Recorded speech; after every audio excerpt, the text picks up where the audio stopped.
That is a huge honor to be here in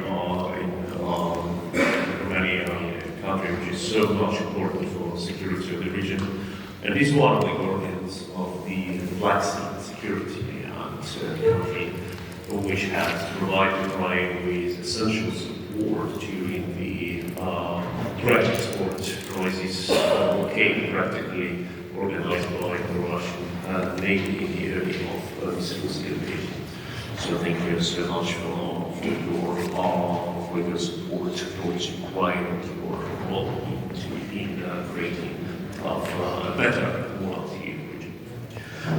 Indeed, just I came from Ukraine, spent several days until yesterday in Ukraine, traveling to the border between Ukraine and Russia, and Sumy, the region of Ukraine, of course, almost of Russia, delivering drones for the Ukrainian units, which are highly needed, especially under the enormous pressure the Ukrainian units experience since the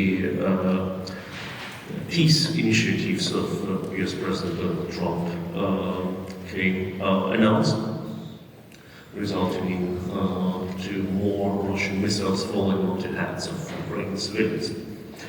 So that is exactly what you see in the region when I visit Sumy regularly every couple of months, visit the eastern front line, Donbass, and north Volchansk, etc.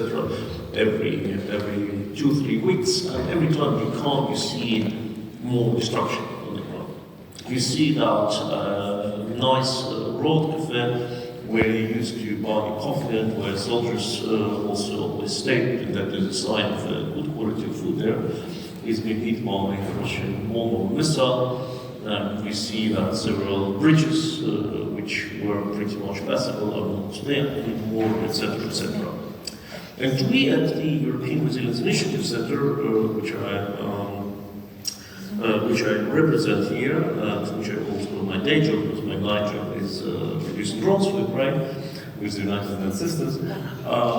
We at the European Resilience Initiative Center are happy to develop for our partners in Ukraine the strategies for recovery. Because what we have discussed today with distinguished guests, and especially with Yaroslav, we are sticking in a dilemma. In this fourth year already of the full-scale war, what should be rebuilt and repaired amid continuously massive shelling from the Russian side? And let me bring you an example. I personally go to Kharkiv regularly, and Kharkiv is a city located just 40 kilometers from the Russian border, heavily targeted by Russian attacks. And there was always a question: where should we invest to ensure the life of over 1 million of inhabitants of Kharkiv to go further despite Russian attacks? Should we invest into air defense to protect Kharkiv?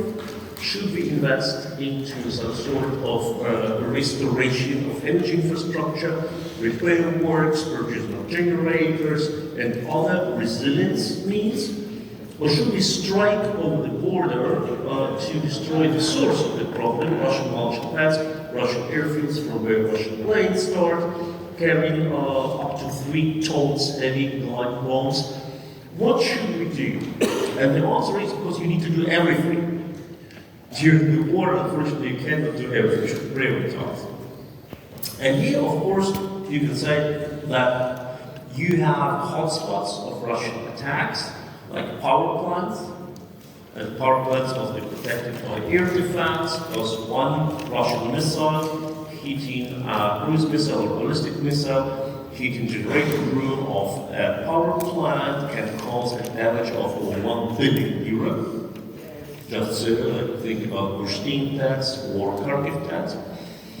And of course, long-range strikes, but also in certain cases, you just need to rebuild the area to make it livable. You cannot make it completely safe, but you need to make it livable.